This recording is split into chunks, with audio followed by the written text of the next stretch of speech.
people are surprised about this. They think I went to school for like exercise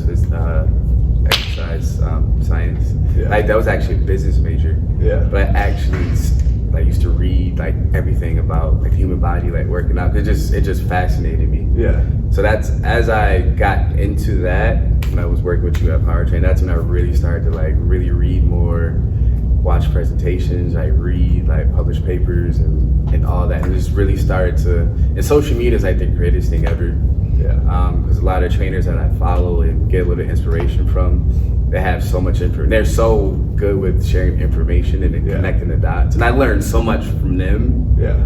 You know, from just reading the book. Yeah. I feel like it's all just like you just learn from experience. Yeah. Oh yeah. And that's a lot of it. You get in because the best teacher is experience. Yeah. 100%. You know, you get in it and you're like, all right, next time I'll do this. And it's a lot of trial and error. Yeah. A lot of trial and error. Yeah. Like, all right, that didn't work, so we're gonna scratch that.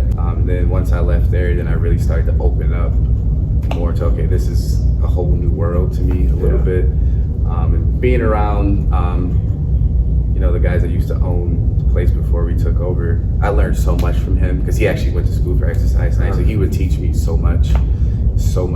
And he's back now training, and I still learn from him. And we get on the floor, we'll try different things, we'll try different exercises, try different combos, and he's like, all right, try this, you should feel this here, because he's a professional long golfer.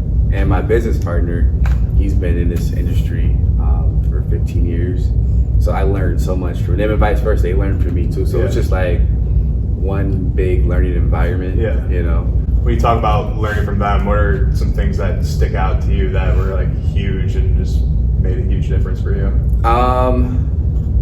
For them, learning from them was a lot of translating like from like the program to actual like coaching it on the floor, because it's like two different things. You can write a program, but if you can't coach it, you know what I mean? Because I learned a lot about that from them, and just little tricks here and there. Because I don't have to do anything too crazy, especially with high school kids. Yeah. Just like basic foundational things and just get them really good at that. Yeah. And then for our elites, then we can start, getting into some different things. But for the most part, try to keep it really simple. Yeah. Really simple. Yeah, that's what I feel like. A lot of it, like to get a good system, is just subtracting stuff out and just getting it down to like some the of most my basic stuff. Best programs, I look at them, are like the simplest, and we get the best results from it. Yeah. Like literally just taking things out, because you get caught up in trying to be too exotic, sometimes, and trying to do too much. Like, no, we don't need to do this.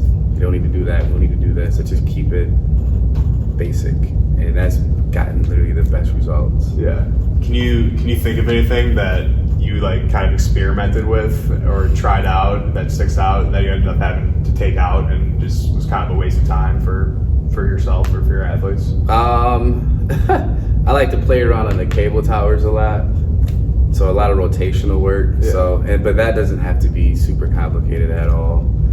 So I'll just try different things on that, and I'm just like, yeah, this is, because if I can't really do it well and then coach it for a 13-year-old kid to understand, then it's just we're not gonna do it. Yeah. Like at all. Yeah. And they don't need to do anything crazy to begin with anyway, because most of them can't walk and run in a straight line to begin with. Yeah. So once we, you know what I mean? So why am I trying to do this crazy exercise for what? Yeah. How did you kind of realize you love doing this? I realized I love doing this back when I was at Brockport. There's a group of us that worked out together, and I had my little group, a couple other people had their group, and it was basically what I'm doing. I was like, all right, this is what we got today. Like, you know what I'm saying? I used to write our workouts. Yeah. We got this. They said, yo, you won this, and then just to see, people do certain things that they didn't think were capable of them, and to be able to speak into people, and for them to, play a little bit better than what they thought they could, and being able to motivate people to be better at that. I kind of figured out way back when. Yeah. And it's literally the same thing. So I literally love doing this. When you got out of school, was this your first job? Did you start doing this stuff? No, I had a number of jobs. I think before I started doing this full time, I was working a 9 to 5. And sitting at a then desk. would you just mix in like stuff outside of that? I started part-time at Powertrain. Like I would go to work from 8 to 4, which were great hours, by the way. Yeah. Like perfect hours, 8 to 4. Then I would go to the gym and train from like 5 to like 8, a couple of days a week. And then I was like, yo, I really, really like doing this. And I left the 9 to 5 and started doing that full time, and here we are. How did you kind of decide to make the jump to get into it full time? Did you have to kind of get yourself straight? I don't know, with like, did you have to like take a big pay cut to get into it? Like, probably, and then but it was probably worth it was tough. It was tough. Like for the first few years, it was really tough. Yeah, it was really tough. Like real tough. But I mean, looking back on it, it was necessary steps, right, to get to where I am now. And that's how I knew I loved it, because we're doing it for close to free.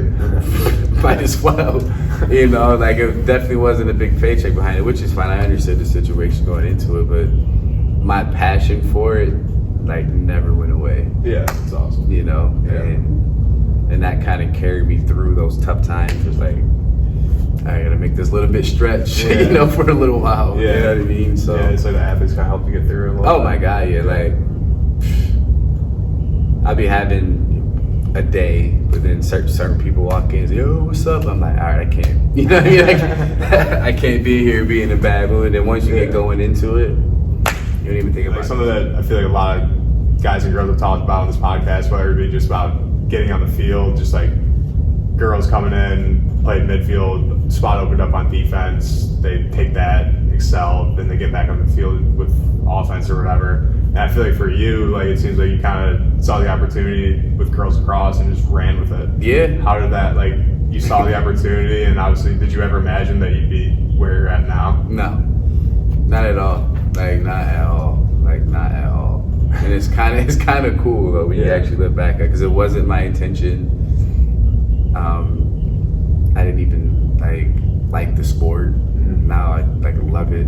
It completely flipped me. And again, there was really no one doing that. And I'm like, we got all these freaking stud players up here. No one's really training them like that, or really you got a ton of football coaches, ton of on-court skill basketball. But no one's really tapped into this market. And that's crazy to me.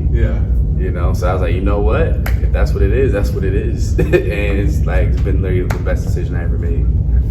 Have you had any vivid setbacks or failures that stick out to you and kind of led to success? I think obviously leaving Powertrain, that was a little bit of a setback, just because I literally we had to start all over again. Literally all over again. And that was tough at first, again, financially and whatnot. But again, just staying true to why you're doing it, staying true to your commitment, and just staying true to your passion. The passion always trumped all that.